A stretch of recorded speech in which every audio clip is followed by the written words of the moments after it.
होगा directly proportional to होगा magnitude of charge यानी मॉड ऑफ क्यू। आप यहाँ पे इस चार्ज को क्यू को रखा गया। इसमें भी देखो 3 चार्ज है, एक इधर, ये चार्ज। हेलो मेरे प्यारे बच्चों, स्वागत है आप लोगों का मेरे YouTube चैनल साइंस पॉइंट में। आज का इलेक्ट्रोस्टैट का लेक्चर नंबर 10 होने वाला है और इंतजार की घड़ी हुई खत्म और इलेक्ट्रिक फील्ड लाइंस लेके हम आए आज। और इसमें क्लास 12 के लिए भी इंपॉर्टेंट है और जेई और नीट के प्रॉब्लम्स भी हम लोग करेंगे इसमें। तो आइए देखते हैं इलेक्ट्रिक लाइंस ऑफ फोर्स। चलिए, electric lines of force actually में होता क्या है बच्चों? तो सबसे पहले समझो कि इलेक्ट्रिक लाइन का कॉन्सेप्ट कहां से आया।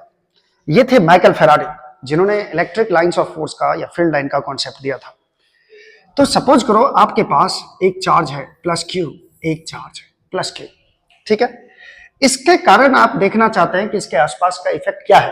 तो इसके लिए एक टेस्ट चार्ज को लाए, के नोट चार्ज को यहां पे मैंने रखा, इसके पास रखा, पास इसके पास ले गया, एक छोटे से नन्ना सा चार्ज को इसके पास ले जाके रख दिया। अब ये चार्ज क्या करेगा, ये अपना इफेक्ट क्रिएट करके रखा है बड़ा वाला चार्ज। ये छोटा चार्ज इधर इसके पास आया, तो मान लो ये, और टेस्ट करने के लिए बच्चों हमेशा हम लोग प्लस क्यू चार्ज को रखेंगे, ठीक है। तो प्लस क्यू नोट चार्ज को इस चार्ज के पास लाए, तो ये क्या करेगा, इसको रिपेल करेगा किसी फोर्स के साथ, ठीक है। अब इस चार्ज को उठा के मैंने यहां रख दिया, यहां थोड़ा सा इस बड़े वाले चार्ज से थोड़ा सा दूर लेके चला गया, इधर की तरफ दूर लेके चला गया। तो दूर जाएगा जब ये चार्ज, यही चार्ज क्यू नोट जब यहां आया, इसको उठा के मैंने यहां रख दिया, तो ये वाला क्या करेगा, इसको इधर की तरफ फिर से फोर्स लगाएगा। लेकिन ये जो फोर्स होगा ये पहले वाले फोर्स की अपेक्षा कम होगा। क्यों? क्योंकि ये नजदीक में था ये क्यू नोट, तो इसमें हमें ज्यादा फोर्स लगा। यही क्यू नोट जब यहां उठ के आ गया, इस पे कम फोर्स लगा। इस क्यू नोट चार्ज को मैं यहां उठा के रख देता हूं, यानी कि इस चार्ज से और भी ज्यादा दूर, तो यहां पे भी ये क्या करेगा, चार्ज क्यू नोट को रिपेल करेगा, ठीक है। लेकिन इस बार फोर्स कम हो गया, थोड़ा सा कम हो जाएगा फोर्स। तो जैसे जैसे मैं इस चार्ज को दूर ले जाऊंगा, वैसे वैसे फोर्स का मैग्नीट्यूड क्या हो जाता है, कम हो जाता है। तो इससे क्या पता चल रहा है, देखो बड़ी लाइन से ये पता चल रहा है कि फोर्स कितना लगा, मैग्नीट्यूड क्या है, यानी एरो से, और बड़ा एरो से मैग्नीट्यूड पता चलता है। छोटा एरो तो कम मैग्नीट्यूड है फोर्स का, यहाँ है तो कम मैग्नीट्यूड है, यहाँ है तो कम मैग्नीट्यूड है, यानी इसका इफेक्ट धीरे धीरे दूर जाते हुए घटता जा रहा है, ठीक है। और ये एरो डायरेक्शन बता रहा है कि इस पॉइंट पे इलेक्ट्रिक फील्ड का डायरेक्शन क्या है, इस पॉइंट पे इलेक्ट्रिक फील्ड का डायरेक्शन क्या है, ये बता रहा है। चलो, इस चार्ज क्यू नोट को उठा के मैंने यहां रख दिया, यहां रख दिया। तो इस बार ये क्या करेगा, इसको इधर की तरफ रिपेल करेगा कुछ फोर्स के साथ। इसी चार्ज को उठा के मैंने यहां रख दिया, फिर से रिपेल करेगा इधर की तरफ। इसी चार्ज को उठा के चारों तरफ बच्चों, जैसे मैं यहां चार्ज क्यू नोट को रख दूं, इस चार्ज को उठा के मैं यहां रख दूं, तो ये वाला चार्ज क्या करेगा, इसको इधर की तरफ रिपेल करेगा एक फोर्स के साथ, ठीक है। इसी चार्ज को उठा के मैं यहां रख दूंगा, तो ये वाला इसको फिर से रिपेल करेगा इधर की तरफ, लेकिन कम फोर्स के साथ। इसी तरह ये चारों तरफ ऐसा सीन होगा बच्चों, इधर भी ऐसा सीन होगा, इधर भी। तो ये जो आपको लाइन दिख रहा है, इसी को कहा जाता है इलेक्ट्रिक लाइंस ऑफ फोर्स। ये इलेक्ट्रिक लाइंस ऑफ फोर्स क्या बताता है कि फील्ड का डायरेक्शन किधर की तरफ है। अगर मान लो मैं यहां नेगेटिव चार्ज लेता, नेगेटिव चार्ज, ठीक है, नेगेटिव चार्ज के पास कोई टेस्ट चार्ज हम क्यू नोट लाते हैं, ठीक है, इसके पास लाते, तो ये क्या करता है, इसके पास लाते तो ये क्या करता है, ये नेगेटिव चार्ज इसको अपनी तरफ खींचता है एक फोर्स लगा के। अगर इस चार्ज को उठा के मैं थोड़ा सा इस नेगेटिव चार्ज से दूर रख दूं, तो ये फिर अपनी तरफ खींचेगा, लेकिन इस बार थोड़ा कम फोर्स के साथ खींचेगा। फिर इस क्यू नोट चार्ज को मैं यहां रख दूं, यहां रख दूं, यहां, ये चार्ज धीरे धीरे दूर होता जा रहा है नेगेटिव चार्ज से, तो ये नेगेटिव चार्ज क्या करेगा, इसको अपनी तरफ खींचेगा ऐसे, लेकिन थोड़ा कम फोर्स के साथ। सेम कंडीशन यहां भी होगा, कोई चार्ज क्यू नोट को मैं यहां रखूं, तो ये नेगेटिव चार्ज क्या करेगा, अपनी तरफ खींचेगा एक फोर्स के साथ। इस चार्ज को उठा के मैं नीचे रख दूं, थोड़ा थोड़ा और दूर, थोड़ा और दूर, तो ये फिर से अट्रैक्ट तो करेगा, लेकिन इस बार थोड़ा कम फोर्स के साथ अट्रैक्ट करेगा। और दूर ज्यादा रख दूं तो ये थोड़ा फोर्स और कम हो जाएगा। सेम सीन हर चारों तरफ होगा इसके, यानी चार्ज के चारों तरफ ये सीन दिखाई देगा रे, ऐसा ऐसा, कई सारे सिंघम ऐसा, इस तरह का सीन दिखाई देगा, ठीक है। तो ये जो बच्चों चार्ज के आसपास जो लाइन देख रहे हो, ये एक इमेजिनरी लाइन है। अगर मैं चार्ज को रखता तो ऐसा लाइन दिखता, ठीक है। तो ये एक इमेजिनरी लाइन है, ये एक इमेजिनरी लाइन है जो इलेक्ट्रिक फील्ड के डायरेक्शन को दिखाता है। पॉजिटिव चार्ज के कारण जो फील्ड का डायरेक्शन होता है ये आउटवर्ड होता है, चार्ज से दूर जाता हुआ है, और नेगेटिव चार्ज के कारण जो लाइंस ऑफ फोर्स होता है वो चार्ज की तरफ होता है, यानी कि टुवर्ड्स द चार्ज। ठीक है, तो माइकल फैराडे क्या बोले कि देखो इससे ये पता चलता है कि इस पॉइंट पे फोर्स, ये फील्ड का स्ट्रेंथ क्या है, ये मैग्नीट्यूड बताएगा और ये एरो बताएगा डायरेक्शन क्या है। ठीक है, लेकिन बाद में मॉडर्न टाइम में क्या कर दिया गया, इसी लाइंस ऑफ फोर्स को ऐसे मिला दिया गया, ऐसे इधर मिला दिया गया, सारे को मिला दिया गया, ऐसे बोला ऐसे लाइंस ऑफ फोर्स खींचो, ऐसा लाइंस ऑफ फोर्स, इधर भी खींचना है तो ऐसे खींचो, इधर भी खींचना है तो ऐसे खींचो। अब इस लाइंस ऑफ फोर्स में क्या बोला गया ये देखना जरा, बोला गया क्या कि इसमें देखो ये जो लाइंस ऑफ फोर्स हटा हटा के खींचे हुए थे, तो इसमें फोर्स का मैग्नीट्यूड भी पता, इलेक्ट्रिक फील्ड का मैग्नीट्यूड भी पता चल रहा है और डायरेक्शन भी पता चल रहा है। लेकिन इसमें तो डायरेक्शन पता चल रहा है कि लाइंस ऑफ फोर्स का डायरेक्शन इधर की तरफ है, फील्ड का डायरेक्शन इधर की तरफ है। लेकिन किसी पार्टिकुलर पॉइंट पे पूछेगा, ए पॉइंट पे और बी पॉइंट पे पूछेगा कि कहां पे फील्ड ज्यादा है, ए पॉइंट पे कि बी पॉइंट पे, तो हम लोग क्या करेंगे, ए और बी के आसपास का इलेक्ट्रिक लाइंस ऑफ फोर्स देखेंगे और ये देखेंगे कि बी पॉइंट पे ज्यादा दूर है इलेक्ट्रिक लाइंस ऑफ फोर्स या ए पॉइंट पे ज्यादा दूर है। ए पॉइंट पे ज्यादा दूर है तो यहाँ पे फील्ड कम होगा इस चार्ज के कारण, और बी पॉइंट पे कम डिस्टेंस है दोनों लाइंस ऑफ फोर्स के बीच का, तो यहाँ पे फील्ड जो होगा बच्चों ये ज्यादा होगा। ठीक है, यदि क्लोज लाइन रहेगा बहुत ज्यादा तो फील्ड वहां ज्यादा होगा, और जहां डिस्टेंट लाइन रहेगा, ज्यादा दूरी पर लाइन रहेगा तो वहां पे फील्ड कम होगा। ठीक है, तो electric lines of force overall क्या है, ये आपको इलेक्ट्रिक लाइंस ऑफ फोर्स आपको दिख रहा होगा कि ये सिर्फ सीधा हो सकता है बच्चों, ये कर्व भी हो सकता है। ठीक है, तो एक चीज आपने देखा कि पॉजिटिव चार्ज के कारण लाइंस ऑफ फोर्स बाहर की तरफ जा रहा था और नेगेटिव चार्ज के कारण लाइंस ऑफ फोर्स सीधा अंदर की तरफ आ रहा था, मतलब चार्ज की तरफ आ रहा है। ये चीज तो समझ में आया। ठीक है, चलो अब देखते हैं बच्चों कि लाइंस ऑफ फोर्स होता क्या है। एक्चुअली में इलेक्ट्रिक लाइंस ऑफ फोर्स एक इमेजिनरी कर्व होता है, एक इमेजिनरी कर्व, ये सीधा भी हो सकता है टेढ़ा भी हो सकता है। ये इमेजिनरी कर्व होता है जिसके किसी भी एक पार्टिकुलर पॉइंट पे, इस पॉइंट पे यदि मैं टेंजेंट डालूं, जैसे ये पॉइंट ए है, इस पॉइंट पे मैं टेंजेंट डालूं, स्पर्श रेखा, ठीक है, तो ये इलेक्ट्रिक फील्ड का डायरेक्शन बताता है। जैसे मुझे इस पॉइंट पे इलेक्ट्रिक फील्ड का डायरेक्शन चाहिए तो इस पर मैं टेंजेंट ड्रॉ कर दूंगा तो ये मुझे इलेक्ट्रिक फील्ड का डायरेक्शन बता देगा। मान लो ये बी पॉइंट है तो ई बी हुआ इलेक्ट्रिक फील्ड यहाँ पे। यानी किसी भी पार्टिकुलर पॉइंट पे आपको इलेक्ट्रिक फील्ड का डायरेक्शन चाहिए तो आप उस पर टेंजेंट डाल दीजिए। इसी को कहा जाता है बच्चों, इस इमेजिनरी कर्व को कहा जाता है इलेक्ट्रिक फील्ड लाइंस। इलेक्ट्रिक ये क्या लिखे सर, ये क्या लिखे, इलेक्ट्रिक फील्ड लाइंस कहा जाता है। ठीक है, एक्चुअली में ये चार्ज के आसपास आपको नहीं दिखेगा, ये एक इमेजिनरी कर्व होता है। तो इलेक्ट्रिक फील्ड लाइंस के बारे में क्या लिख रहे हैं, it is an imaginary curve, imaginary ray imaginary, it is an imaginary curve, क्या हो रहा है, it is an imaginary curve to which tangent at a point shows the direction of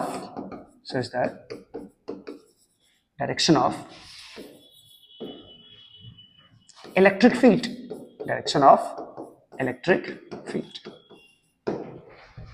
ठीक है।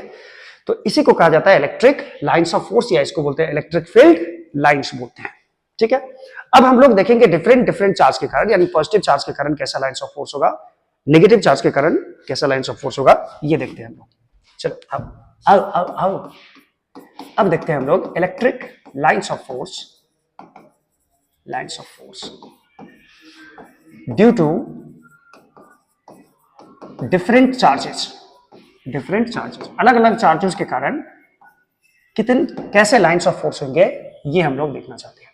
जैसे अभी हम लोगों ने देखा कि अगर पॉजिटिव चार्ज रहेगा, पॉजिटिव चार्ज, ठीक है, तो पॉजिटिव चार्ज के कारण लाइंस ऑफ फोर्स बाहर की तरफ होता है बच्चों, ये बाहर की तरफ होगा, ये लाइंस ऑफ फोर्स बनाएंगे हम लोग। ठीक है, ये लाइंस ऑफ फोर्स ये लाइंस ऑफ फोर्स बनाएंगे। यानी पॉजिटिव चार्ज के कारण जो लाइंस ऑफ फोर्स होता है वो अवे फ्रॉम द चार्ज होता है, अवे फ्रॉम द चार्ज। ठीक है, चार्ज से दूर जाता हुआ लाइंस ऑफ फोर्स होगा। ऐसे भी आपको बताया तो याद करो, पॉजिटिव चार्ज के कारण इलेक्ट्रिक फील्ड बाहर की तरफ होता है, यानी चार्ज से दूर जाता हुआ। ठीक है, सेकेंड नंबर है बच्चों कि अगर कोई नेगेटिव चार्ज हुआ तो नेगेटिव चार्ज के कारण भी लाइंस ऑफ फोर्स जो होगा ये होगा चार्ज की ओर, टुवर्ड्स द चार्ज, ये लाइंस ऑफ फोर्स होगा। ये इलेक्ट्रिक फील्ड का मैग्नीट्यूड भी बताएगा और डायरेक्शन भी बताएगा। ठीक है, मतलब कितना फील्ड होगा, ज्यादा होगा कि कम होगा, ये बता देगा। ये नेगेटिव चार्ज के कारण हुआ फील्ड। ठीक है, क्लियर है ये चीज। चलिए नेक्स्ट देखते हैं बच्चों, अगर एक पॉजिटिव चार्ज रहे और दूसरा नेगेटिव चार्ज रहे, equal and opposite charges, equal and opposite charges, यानी एक प्लस रहे दूसरा क्या रहे, माइनस रहे, इक्वल एंड अपोजिट चार्जेस के लिए। तो एक प्लस चार्ज मैं यहां ले रहा हूं और एक यहां माइनस चार्ज ले रहा हूं। तो इलेक्ट्रिक लाइंस ऑफ फोर्स जो है ये प्लस चार्ज से बाहर निकलता है, ठीक है, और माइनस चार्ज पे जाके खत्म हो जाता है, खत्म हो गया। ठीक है, ये पॉजिटिव चार्ज से बाहर निकलेगा और नेगेटिव चार्ज पे जाके टर्मिनेट हो जाएगा। पॉजिटिव चार्ज से बाहर निकला, नेगेटिव चार्ज पे टर्मिनेट हो गया, ऐसे जाता है ये। ठीक है, ठीक है, नेगेटिव चार्ज से पे टुवर्ड्स द नेगेटिव चार्ज होता है इलेक्ट्रिक लाइंस ऑफ फोर्स, और ये पॉजिटिव चार्ज के लिए बाहर की तरफ होता है। यानी ये पॉजिटिव चार्ज से निकलेगा और नेगेटिव चार्ज पे जाके खत्म हो जाएगा। क्लियर है ये चीज? क्लियर है? क्लियर है? क्लियर। चलो एक मैं इधर भी दिखा दूं, एक मैं इधर भी दिखा दूं, एक मैं इधर भी दिखा दूं। और नेगेटिव चार्ज के कारण जो इलेक्ट्रिक लाइंस ऑफ फोर्स होगा बच्चों, ये नेगेटिव चार्ज की ओर होगा। यानी electric lines of force plus से निकलता है और माइनस पे जाके टर्मिनेट हो जाता है, यानी खत्म हो जाता है। ठीक है, ये बनाएंगे इक्वल एंड अपोजिट चार्जेस के लिए। ठीक है, अगर इक्वल एंड सेम चार्जेस हो, यानी या तो दोनों पॉजिटिव हो या दोनों नेगेटिव हो, इक्वल एंड सेम चार्जेस। ठीक है, तो यहां पे बच्चों इक्वल एंड सेम चार्जेस के लिए यदि मैं यहां पे प्लस चार्ज लूं और ये भी प्लस चार्ज लूं, इसके कारण जो लाइंस ऑफ फोर्स आएंगे, तो प्लस और प्लस में क्या होता है, रिपल्सन होता है। लाइंस ऑफ फोर्स एक दूसरे को रिपेल कर देगा। जैसे ऐसे लाइंस ऑफ फोर्स आएगा तो ये इधर हो जाएगा, ये भी ऐसे हो जाएगा। जाना चाह रहा था प्लस की तरफ, लेकिन प्लस वाला इसको धक्का दे करके इधर कर दिया। ये कंडीशन होता है बच्चों। ये कब होगा? जब दोनों पॉजिटिव चार्ज हो या फिर दोनों नेगेटिव चार्ज हो। इसके कारण भी लाइंस ऑफ फोर्स इधर जाएगा लेकिन रिपेल हो जाएगा।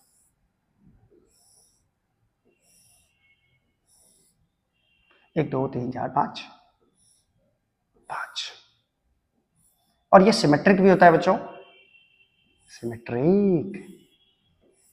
और ये सब में पॉजिटिव चार्ज से दूर जाता हुआ हम लाइंस ऑफ फोर्स दिखा देंगे। ये इसमें भी पॉजिटिव चार्ज से दूर जाता हुआ लाइंस ऑफ फोर्स दिखा देंगे। ये होता है जब दो इक्वल एंड सेम चार्जेस हो तब। और ये किसके लिए? जब इक्वल एंड अपोजिट चार्जेस हो तब। सेम नेगेटिव के लिए भी आप सेम बनाओगे, इसी तरह का फिगर ड्रॉ करोगे। ठीक है, सेम फिगर, लेकिन इसमें सिर्फ क्या करना, डायरेक्शन को चेंज कर देना। यानी ये डायरेक्शन बाहर की तरफ है तो सिर्फ इसमें अंदर की तरफ कर देना। ये फिगर सेम होगा दोनों। नेगेटिव नेगेटिव के लिए आप लोग खुद बना के देखो। ठीक है, properties of electric lines of force. Properties of electric lines of force. Force रे force, lines of force.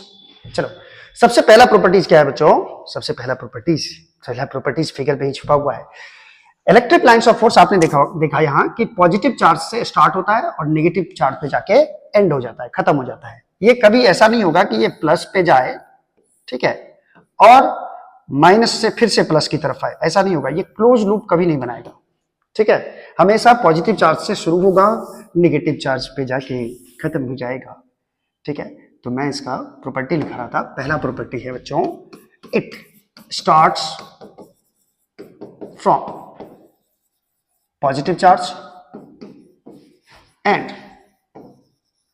Ends on negative charge, ends on negative charge. एक बार यहां से मैं फिर फिगर बना देना चाहता हूं ताकि आप लोग क्लियर रहे। ये प्लस चार्ज, ये माइनस चार्ज, प्लस से माइनस पे खत्म, प्लस से माइनस पे खत्म, प्लस से माइनस पे खत्म, प्लस से माइनस पे खत्म, प्लस से माइनस पे खत्म, प्लस से निकला माइनस पे गया, प्लस से निकला माइनस पे गया। ठीक है, नेगेटिव चार्ज पे अंदर की तरफ लाइंस ऑफ फोर्स बनाएंगे हमेशा, और पॉजिटिव चार्ज पे बाहर की तरफ लाइंस ऑफ फोर्स बनाएंगे। ये स्टार्ट होता है पॉजिटिव चार्ज से और एंड हो जाता है नेगेटिव चार्ज पे। ठीक है, दूसरी बात यह है कि ये कभी भी क्लोज लूप नहीं बनाता है बच्चों। क्या करता है? ये कभी भी क्लोज लूप, राउंड लूप नहीं बनाएगा। It never forms, it never forms, क्योंकि प्लस पे शुरू हुआ माइनस पे जाके खत्म हो गया, तो क्लोज लूप कैसे बनाएगा? It never forms closed loop, क्योंकि इलेक्ट्रिक फील्ड जो होता है बच्चों ये कंजर्वेटिव फील्ड होता है, ठीक है। It never forms close loop, कभी भी ये ऐसा नहीं होगा, लाइंस ऑफ फोर्स कभी भी राउंड नहीं होगा, ठीक है। ऐसा लाइंस ऑफ फोर्स नहीं होगा, ये भी गलत है, और ऐसा लाइंस ऑफ फोर्स नहीं होगा, ये भी गलत है, ठीक है। चलिए आइए इस पे एक क्वेश्चन करके देखते हैं बच्चों। It never forms close loop पे एक क्वेश्चन करके देखते हैं। देखिए क्वेश्चन क्या है, ये जेईई में क्वेश्चन आ चुका है बच्चों, ये ध्यान से देखना, ठीक है।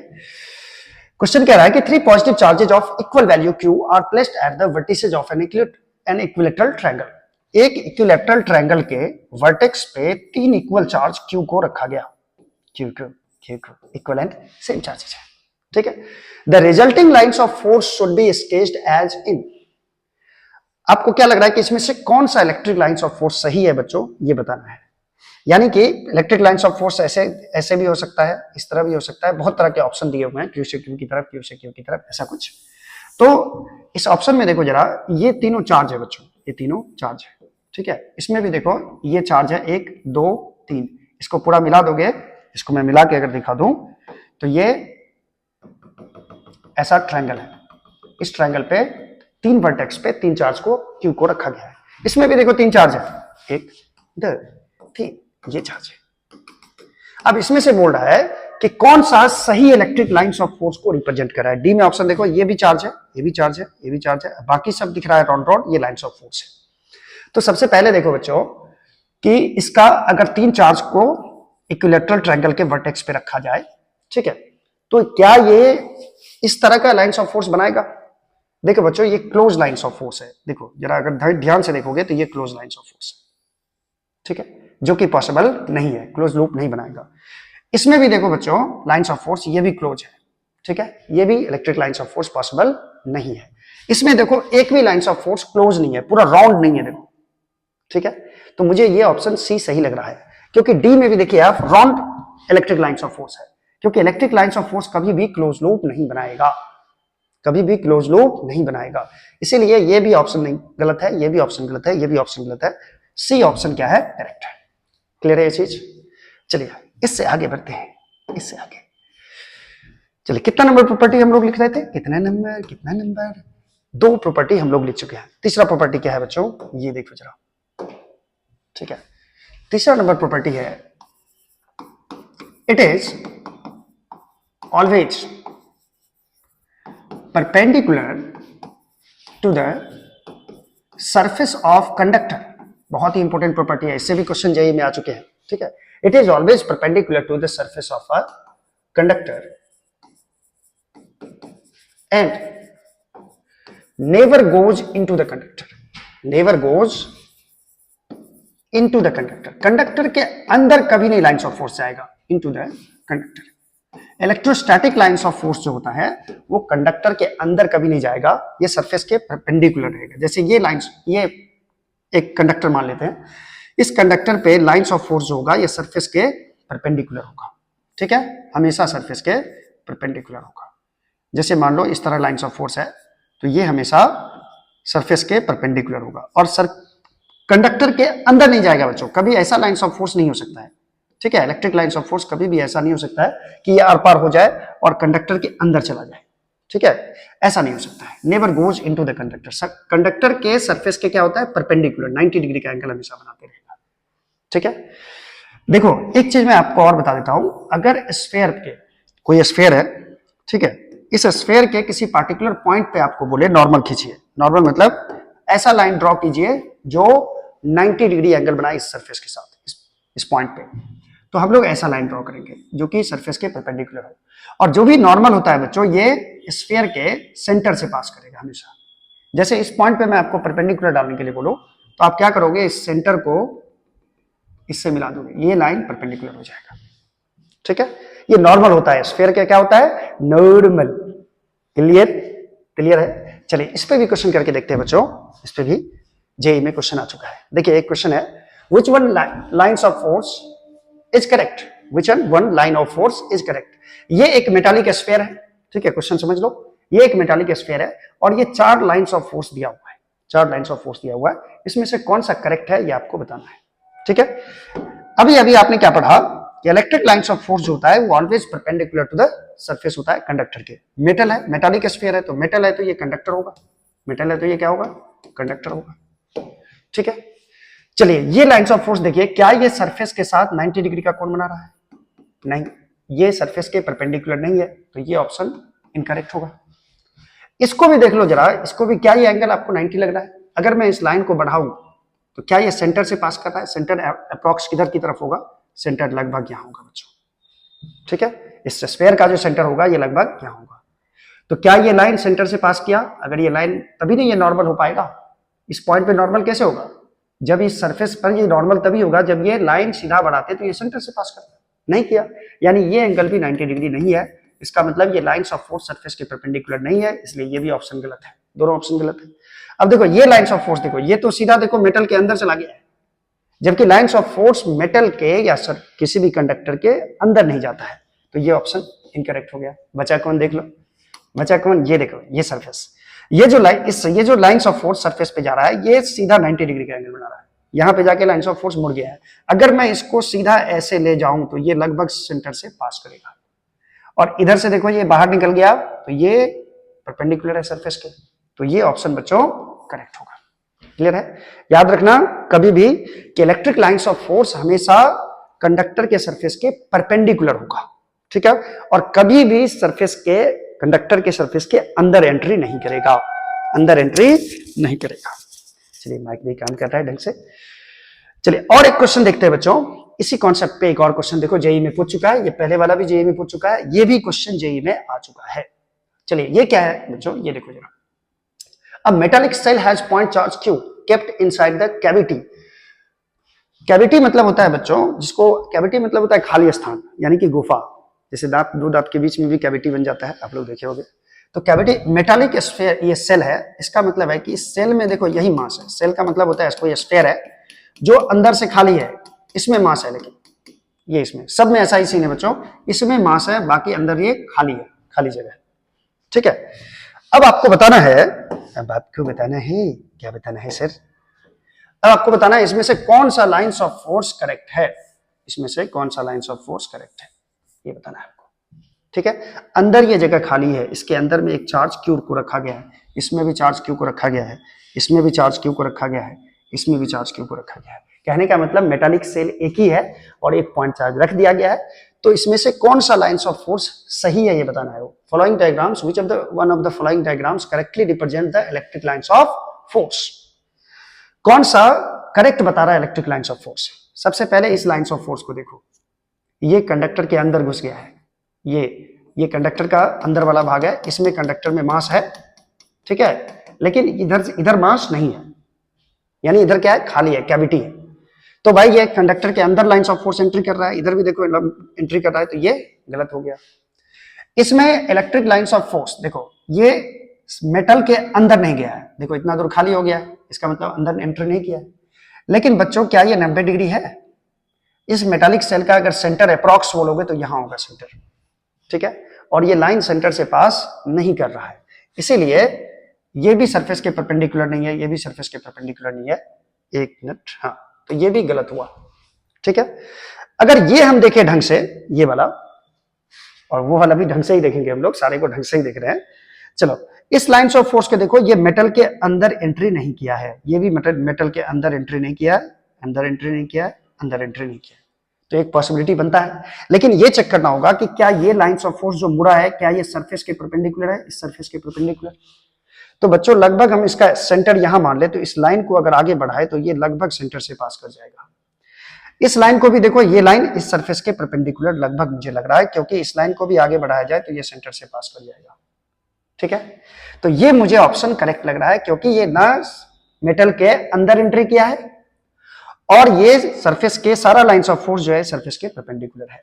अब डी ऑप्शन चेक कर लेते हैं, डी ऑप्शन सही है नहीं। देखो डी ऑप्शन में ये लाइंस ऑफ फोर्स सेल के अंदर एंट्री कर गया है, ये सेल के अंदर एंट्री कर गया है, ये सेल के अंदर एंट्री कर गया है, तो ये भी ऑप्शन इनकरेक्ट होगा। क्लियर है ये चीज? यानी एक कॉन्सेप्ट पे आप 2 क्वेश्चन अभी तक देख लिए, 2 क्वेश्चन देख लिए। चलिए नेक्स्ट क्वेश्चन करते हैं बच्चों, नेक्स्ट प्रॉपर्टी पढ़ते हैं। नेक्स्ट प्रॉपर्टी, तीसरा नंबर प्रॉपर्टी था ये। देखिए चौथा नंबर प्रॉपर्टी क्या है? चौथा number property, straight parallel and equidistant lines of force. Equidistant lines of force shows, yes, so लिख दो, so uniform electric field। जरा मेरी बातों पर गौर कीजिएगा। क्या गौर कीजिएगा बच्चों? स्ट्रेट रहेगा, पैरेलल रहेगा और इक्विडिस्टेंट। स्ट्रेट माने हो गया सीधा, पैरेलल माने हो गया समांतर, इक्विडिस्टेंट का मतलब हो गया सारे लाइंस ऑफ फोर्स के बीच में डिस्टेंस क्या होना चाहिए? सेम होना चाहिए लगभग। तो ये शो करेगा यूनिफॉर्म इलेक्ट्रिक फील्ड। जैसे मान लो कि लाइंस ऑफ फोर्स ऐसा है, सपोज करो ये है एक लाइंस ऑफ फोर्स, ये जी है एक लाइंस ऑफ फोर्स, ये भी एक लाइंस ऑफ फोर्स है, ये लगभग पैरेलल है बच्चों। 1 मिनट रुक जाओ, इसको थोड़ा नीचे बना दे रे। हरे हरे चलो पैरेलल तो है, स्ट्रेट भी है, ठीक है, और डिस्टेंट मेंटेन करो, ठीक है। ये जो लाइंस ऑफ फोर्स है बच्चों, ये देखो जरा, ये इलेक्ट्रिक फील्ड का डायरेक्शन दिखा रहा है कि इधर की तरफ है। चलो बड़े चलो, और सारे लाइन के बीच का जो डिस्टेंस है वो डी है। सपोज करो ये डी है, ये भी डिस्टेंस डी है। 2 लगातार लाइन के बीच का डिस्टेंस कितना है? डी है। तो देखो स्ट्रेट सीधा, पैरेलल सब पैरेलल है एक दूसरे के, एंड इक्विडिस्टेंस मतलब हर 2 लाइन के बीच का डिस्टेंस क्या है? सेम है। तो यहां पे जो इलेक्ट्रिक फील्ड होगा बच्चों, ये होगा यूनिफॉर्म। ये होगा यूनिफॉर्म, मतलब होता है कांस्टेंट। यूनिफॉर्म मतलब कांस्टेंट रे, कांस्टेंट, ठीक है। लेकिन अगर ये लाइंस ऑफ फोर्स रहे ऐसा कई सारे सिंघम ऐसा ये रहे, और सबके बीच का डिस्टेंस डी रहे, ऐसा लाइंस ऑफ फोर्स रहे, मान लो ये भी डिस्टेंस डी रहे और ये भी डिस्टेंस डी रहे, क्या ये lines of force uniform electric field होगा? क्या इसका मतलब हुआ कि हर पॉइंट पे इलेक्ट्रिक फील्ड का वैल्यू क्या है? सेम है, और डायरेक्शन भी क्या है? सेम है। ये कांस्टेंट इलेक्ट्रिक फील्ड है। लेकिन यहां पे बच्चों ये नॉन यूनिफॉर्म इलेक्ट्रिक फील्ड होगा। क्या होगा? Non uniform. इसमें कोई भी 2 पॉइंट लोगे तो दोनों पॉइंट पे फील्ड का जो वैल्यू आएगा वो अलग अलग आएगा, और डायरेक्शन भी अलग अलग आएगा। तो ये होगा नॉन यूनिफॉर्म इलेक्ट्रिक फील्ड, ठीक है। नॉन यूनिफॉर्म को और भी आप ये लाइंस ऑफ फोर्स ड्रॉ कर सकते हो, जैसे ऐसे रहे लाइंस ऑफ फोर्स, फिर ऐसे रहे, फिर ऐसे रहे, ये हो गया non uniform electric lines of force या नॉन यूनिफॉर्म इलेक्ट्रिक फील्ड। इसमें इस पॉइंट पे फील्ड कुछ और होगा, इस पॉइंट पे फील्ड कुछ और होगा। लेकिन अगर ये यूनिफॉर्म इलेक्ट्रिक फील्ड में कहीं भी पॉइंट लोगे तो हर जगह फील्ड का वैल्यू क्या आ जाएगा? सेम आ जाएगा, और डायरेक्शन भी क्या आ जाएगा? सेम आ जाएगा। तब बोलते हैं यूनिफॉर्म है। यूनिफॉर्म, हर जगह सेम। क्लियर है ये चीज? अब देखो ये क्यों नहीं है बच्चों? क्योंकि ये स्ट्रेट नहीं है। स्ट्रेट नहीं होने के कारण क्या होगा बच्चों? यदि मैंने मान लिया कि इस पॉइंट पे देखो इलेक्ट्रिक फील्ड का डायरेक्शन जो होगा, किस पॉइंट पे? इस पॉइंट पे, तो इस पॉइंट पे टेंजेंट डालोगे, ये डायरेक्शन हो जाएगा इलेक्ट्रिक फील्ड का। लेकिन अगर इस पॉइंट पे बोलोगे तो ये डायरेक्शन हो जाएगा इलेक्ट्रिक फील्ड का। तो इलेक्ट्रिक फील्ड कांस्टेंट नहीं रह पाया, ठीक है। तो ये parallel, straight and equidistant lines of force होता है, वो रिप्रेजेंट करता है यूनिफॉर्म इलेक्ट्रिक फील्ड को। चलिए नेक्स्ट प्रॉपर्टी पढ़ते हैं बच्चों, 5 नंबर प्रॉपर्टी क्या है? क्राउडेड लाइंस जो होता है बच्चों, crowded lines of force,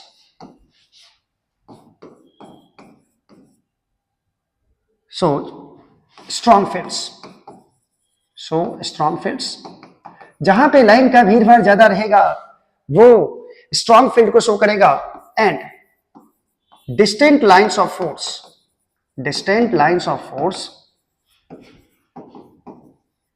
so weak field, कमजोर, एकदम कमजोर, बहुत कमजोरी महसूस होता है फील्ड्स को। ये क्या मतलब है इसका? क्राउडेड मतलब भीड़ भाड़ वाला लाइंस। यदि मान लीजिए लाइंस ऑफ फोर्स एक दूसरे के बहुत ज्यादा क्लोज है, और एक जगह है लाइंस ऑफ फोर्स थोड़ा दूर। अगर मैं आपसे पूछूं कि मान लो यहाँ एक पॉइंट है ए, यहाँ पे एक पॉइंट है ए, ठीक है, और यहाँ पे एक पॉइंट है बी। मैं आपसे पूछूं फील्ड एट ए ज्यादा होगा या फील्ड एट बी ज्यादा होगा, तो क्रॉडेड लाइंस यानी लाइंस का भीड़ भाड़, जहां क्लोज लाइन रहेगा लाइंस ऑफ फोर्स, वहां पे फील्ड का स्ट्रेंथ ज्यादा होगा। इसीलिए मैंने लिखा है क्रॉडेड लाइंस ऑफ फोर्स कैसा शो करेगा, स्ट्रॉन्ग फील्ड को शो करेगा, और डिस्टेंट लाइंस ऑफ फोर्स जो शो करेगा वो वीक फील्ड को शो करेगा। क्लियर है चीज? तो यहां देखो दो लाइन दूर दूर है, इसके बीच में पॉइंट है, और यहां देखो ए पॉइंट जो है दो लाइन के बीच में, ये दो लाइन बहुत ज्यादा क्लोज है, क्रॉडेड है, भीड़ भाड़ ज्यादा है, ए पर फील्ड ज्यादा होगा किसकी अपेक्षा, बी की अपेक्षा। क्लियर है चीज? क्लियर है? तो एक क्वेश्चन तो बनता है, मान लो किसी रीजन में इलेक्ट्रिक लाइंस ऑफ फोर्स कुछ इस तरह का है, हाँ, कैसा कैसा पहाड़ी पठार, ठीक है, हाँ, इसको सीधा मैं कर लूं, सीधा रे सीधा।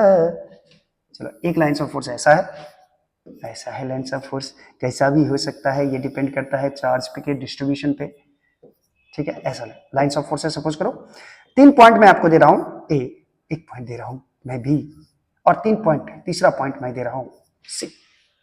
मान लो फील्ड एट ए है, फील्ड एट ए क्या दिया हुआ है क्वेश्चन में, ध्यान रखना, field at A is E A, B पर फील्ड है ई बी, और सी पर फील्ड है बच्चों ई सी, ठीक है। ये तीनों जो लाइन है, ये तीनों लाइन स्ट्रेट है और तीनों इक्विडिस्टेंट है, मतलब दो लाइन के बीच का जितना डिस्टेंस है अगले दो लाइन का भी डिस्टेंस उतना ही है, ठीक है। तो कौन सा इसमें फाइंड, या आपको ऐसे बोल दे कि विच वन इज करेक्ट, कौन सा करेक्ट है। मैं ऑप्शन दे रहा हूं आपको, ऑप्शन दे रहा हूं, ध्यान से देखना, ऑप्शन दे रहा हूं मैं, E A field at A equal to field at B equal to field at C, ठीक है। बी नंबर ऑप्शन दे रहा हूं बच्चों, field at A is greater than field of B is greater than field at C. C number option दे रहा हूं, field at A is less than field at B is less than field at C, ठीक है। और D number option दे रहा हूं बच्चों, field at A is equal to field at C is greater than field at B. कौन सा option सही है ये आपको बताना है, ठीक है। तो ये लाइंस ऑफ फोर्स है ऐसा बच्चों, ये भी लाइंस ऑफ फोर्स है, ये भी लाइंस ऑफ फोर्स है, ठीक है।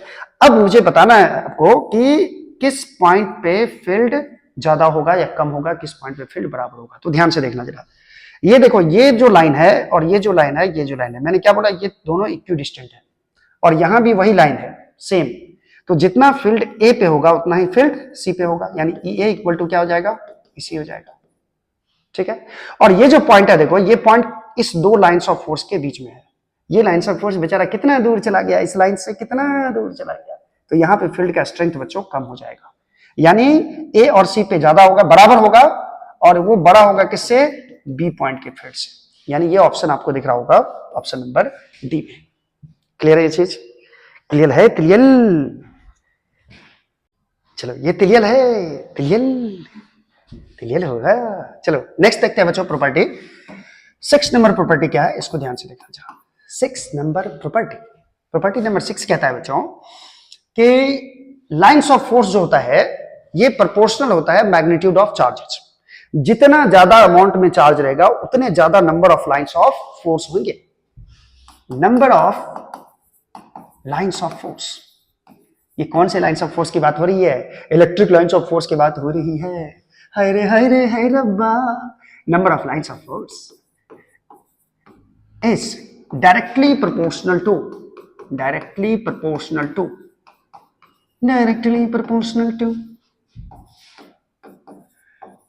magnitude of charges, magnitude of charge रे चार्ज, ठीक है। यानी कि number of lines of force ऐसे भी लिख सकते हो आप शॉर्टकट में, number of lines of force directly proportional to magnitude of charge, ठीक है।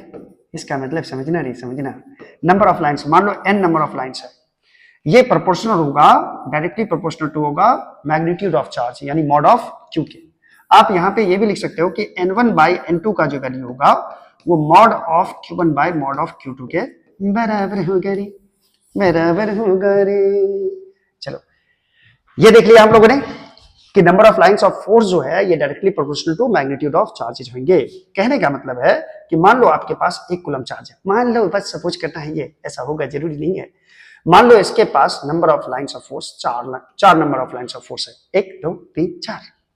अगर 2 कूलम चार्ज रहेगा, 2 कूलम, तो ये कूलम, 1 कूलम से 2 कूलम कितना, 2 गुना है, तो नंबर ऑफ लाइंस भी 2 टाइम्स हो जाएंगे। इसमें 4 है तो इसमें कितना बनाएंगे हम लोग, 1 2 3 4 5 6 7 8, दुगुना हो जाएगा। यानी जितने मैग्नीट्यूड ऑफ चार्ज बढ़ेंगे उतना ही नंबर ऑफ लाइंस भी उतना गुना बढ़ जाएगा बच्चों, बढ़ जाएगा।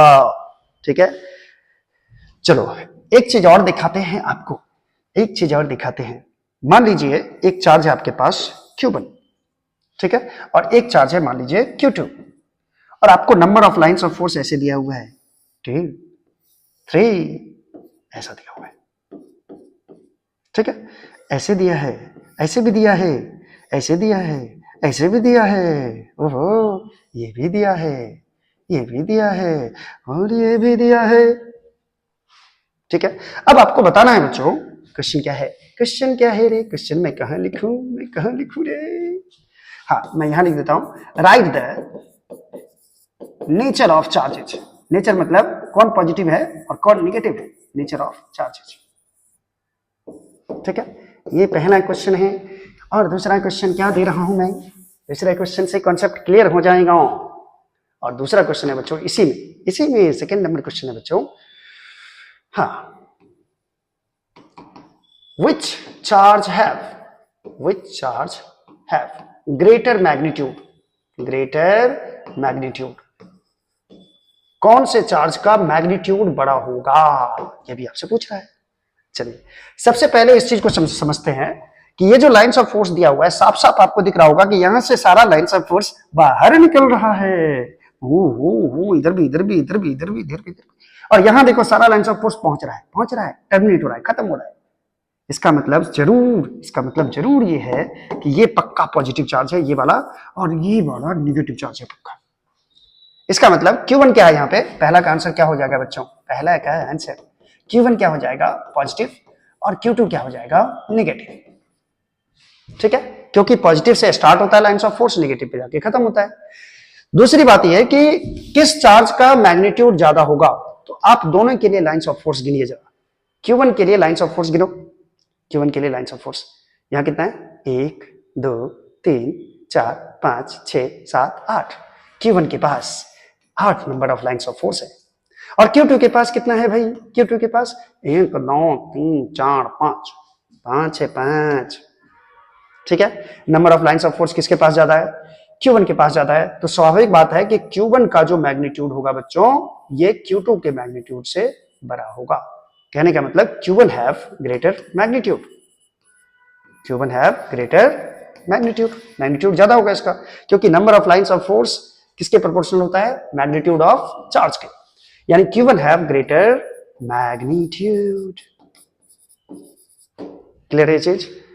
चलिए एक और क्वेश्चन करते हैं, एक आखिरी क्वेश्चन करते हैं बच्चों। प्रॉपर्टीज तो वैसे खत्म हो चुका है, प्रॉपर्टीज खत्म हो चुका है, ये क्वेश्चन सब कर चुके हैं। हाँ मजा आ गया, ये क्वेश्चन ये भी जेईई मेन में पूछ चुका है बच्चों। Which of the following is correct, ये आपसे पूछा जा रहा है। आपको एक चार्ज दिया हुआ है Q1 और इसके कारण लाइंस ऑफ फोर्स आपको दिख रहा है कि कैसा है, और ये चार्ज है Q2। अभी इस तरह का क्वेश्चन हम लोगों ने सॉल्व किया। आपसे पूछ रहा है क्या कि कौन सा ऑप्शन सही है। एक चीज और देखना जरा, ये इज और आर पूछ रहा है, मतलब more than one correct answer है बच्चों, एक से ज्यादा आंसर सही हो सकता है। ये आईआईटी में ऐसा क्वेश्चन आता है, more than one correct answer, एक से अधिक आंसर सही हो सकते हैं रे, एक से अधिक आंसर सही हो सकते हैं। चलो इसके लिए हम लोग क्या करेंगे सर, कौन सा चार्ज बड़ा है ये तो पूछ रहा है, मॉड ऑफ Q1 बड़ा है मॉड ऑफ Q2 से, या mod of Q1 is less then mod of Q2। तो सबसे पहले लाइंस ऑफ फोर्स दोनों के पास गिन लो, साफ साफ दिख रहा होगा किसके पास number of lines of force ज्यादा है। जल्दी बोलो Q1 के पास 1 2 3 4 5 6 7 8 9 10 11 12 13 है इसके पास 1 2 3 4 5 6 7 8 9 है इसके पास। किसका मैग्नीट्यूड ज्यादा होगा बच्चों, Q1 का। मॉड ऑफ Q1 बड़ा होगा किससे, मॉड ऑफ Q2 से। ये ऑप्शन नंबर ए में ही दिख रहा है साफ साफ। क्लियर है, ए सही है, बी तो गलत होगा, ये क्लियर है। अब क्या पूछ रहा है जरा ध्यान से देखना। At a finite distance to the left of the Q1 the electric field is zero. याद करो ये भी कॉन्सेप्ट मैंने आपको बताया है।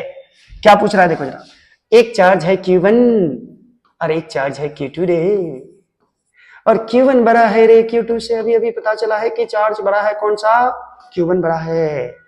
और एक चीज आपको साफ साफ दिख रहा होगा कि यहां से सारा चार्ज लाइंस ऑफ फोर्स बाहर निकल रहा है, तो ये पक्का पॉजिटिव चार्ज होगा। और यहां से लाइंस ऑफ फोर्स एंट्री कर रहा है, सारा देख लो, सारा एंट्री कर रहा है, इधर की तरफ भाग रहा है, टर्मिनेट हो रहा है यहाँ पे। ये कौन सा चार्ज बच्चों, नेगेटिव। तो ये पॉजिटिव चार्ज है और ये क्या है, नेगेटिव चार्ज। ये क्या है, ये पॉजिटिव है, ये नेगेटिव है, और ये बड़े हैं। अब आपको मैंने बताया था कि इसमें कहां पे इलेक्ट्रिक फील्ड जीरो होगा। याद करो वो सेशन, याद करो कूलम्ब्स लॉ के न्यूमेरिकल्स का सेशन, सुपरपोजिशन प्रिंसिपल के बाद जो बताया गया था। और वो इलेक्ट्रिक फील्ड का भी सेशन जो याद करो कि कहां पे इलेक्ट्रिक फील्ड जीरो होगा। अगर मैं इस दोनों लाइन को ज्वाइन कर दूं और कुछ डिस्टेंस होगा, मान लीजिए इस दोनों के बीच का डिस्टेंस होगा आर हो गया डिस्टेंस, ठीक है। तो इसमें कहां पे इलेक्ट्रिक फील्ड बच्चों जीरो होगा, मैंने क्या बताया था आपको, मैंने क्या बताया था, याद करो वो सेशन, याद करो कहां पे इलेक्ट्रिक फील्ड जीरो होगा। तो सबसे पहले देखना होता है लाइक चार्ज है कि अनलाइक चार्ज है, यानी सेम चार्ज है कि अपोजिट। यहां पे दिख रहा है अपोजिट चार्ज। और मैंने बताया था बच्चों आपको, अपोजिट चार्ज जब भी हो, अपोजिट चार्ज जब भी हो, तो दो पॉइंट चार्ज के बीच में कभी भी कोई ऐसा पॉइंट नहीं आएगा जिस पर इलेक्ट्रिक फील्ड जीरो हो, कभी नहीं हो सकता है, ठीक है। तो किधर होगा, या तो इधर होगा या तो इधर होगा।